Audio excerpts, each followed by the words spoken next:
Bonjour à tous, c'est Cause Commune, l'émission de la politique sur le terrain, à travers un élu, un dossier concret que nous essayons d'éclairer. Et nous allons parler aujourd'hui de la passion chinoise de Lyon. Car s'il y a bien une métropole en France qui est en pointe dans le domaine du développement international vers l'Asie, la Chine en particulier, c'est sans doute la capitale des Gaules. Songez que les relations sont si étroites entre la Chine et Lyon qu'au cours de son dernier voyage en France, en 2014, l'an dernier, le président chinois Xi Jinping a passé plus de temps ici qu'à Paris. Il a été reçu en grande pompe sous les ors de l'hôtel de ville où nous nous trouvons et où nous allons retrouver Gérard Collomb, le maire de Lyon. C'est l'invité de Cause Commune.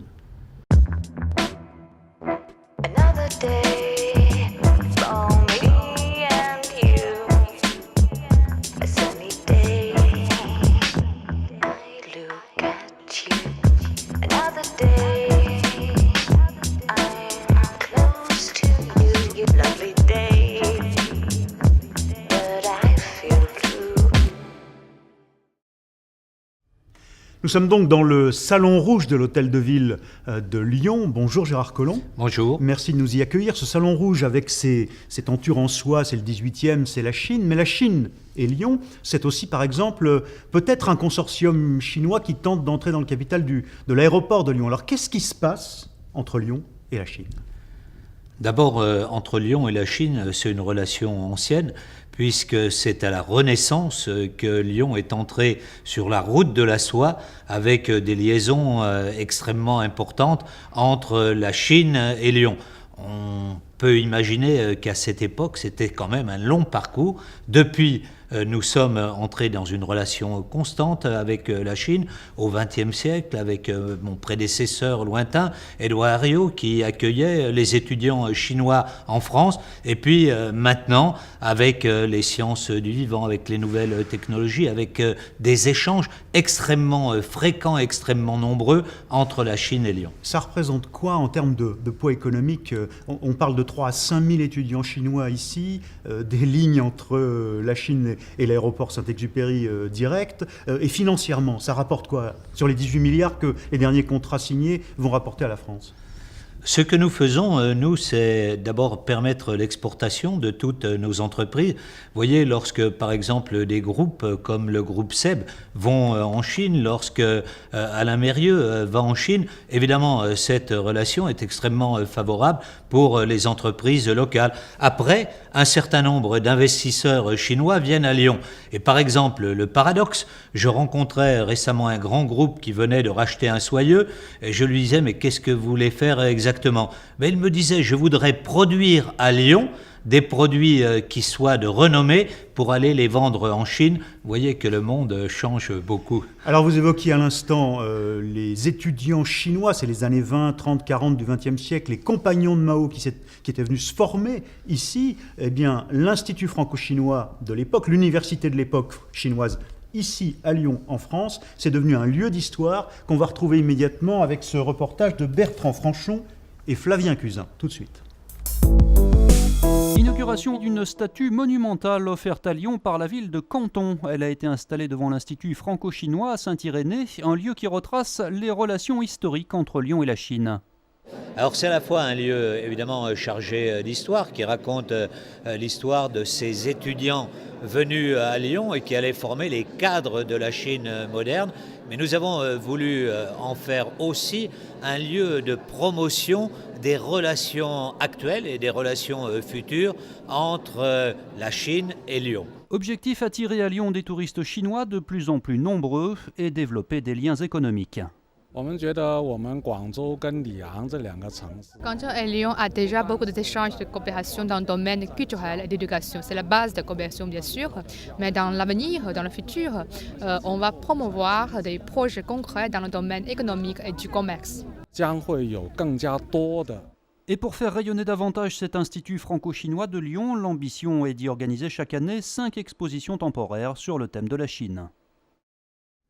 Retour dans le Salon Rouge avec Gérard Collomb. Est-ce qu'on ne fait pas tout, et trop même, pour obtenir les investissements chinois en France ? Est-ce qu'on ne vend pas son âme au diable ? Vous avez reçu ici le président Xi Jinping, vous êtes le seul maire en France à l'avoir fait dans son hôtel de ville.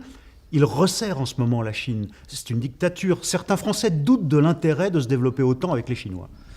Lorsque vous avez un pays qui a 1 milliard de personnes, évidemment que c'est important d'avoir des relations avec ce pays, d'avoir en particulier des relations économiques. Moi, vous voyez, j'ai connu la Chine, le premier voyage que j'ai fait en Chine, c'était en 1989. Et je peux vous dire qu'entre 1989 et maintenant, mais la Chine a changé de manière considérable. D'ailleurs, je crois que nos concitoyens ne se rendent pas compte de ce changement. Vous voyez, on voit par exemple encore dans la Chine l'usine du monde, mais c'est plus cela, la Chine.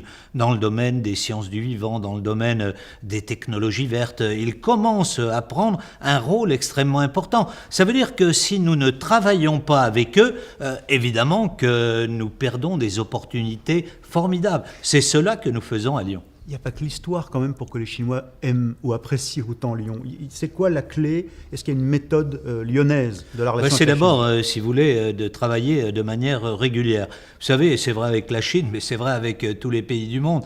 Si vous allez une fois de temps en temps et que vous ne retournez jamais, vous ne nouez pas des relations.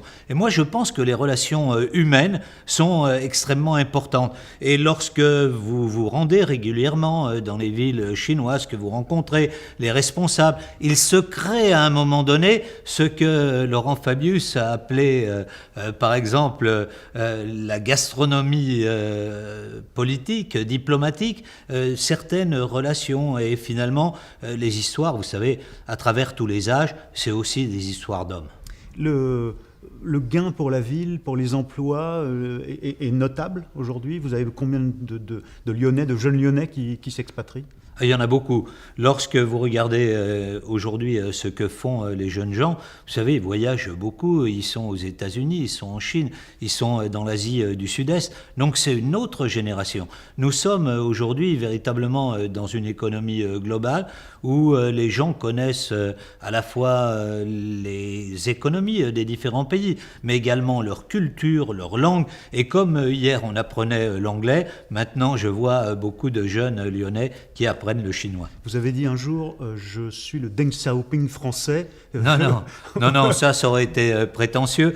J'ai dit, je suis le petit Deng Xiaoping lyonnais. C'était pour expliquer à la vice-première ministre ce que j'essayais de faire d'un point de vue économique à Lyon. La relation avec un pays comme la Chine, pour le patron d'une ville comme vous, ça représente quel pourcentage de son temps d'activité? C'est, on va dire... c'est peut-être 10%. Vous voyez, par exemple, lors de cette année, je vais faire 3 grands voyages. Je vais aller dans les pays du Maghreb qui sont proches de nous. Je vais aller en Chine au mois de juin et en octobre au Japon. Donc, vous voyez, pour moi, les relations internationales sont extrêmement importantes parce que c'est là où on vend nos technologies et puis où on regarde un peu ce qui se fait de nouveau dans le monde et qu'on essaye d'être la pointe du progrès technologique. Merci Gérard Collomb, on se retrouve bientôt dans Cause Commune avec un autre invité.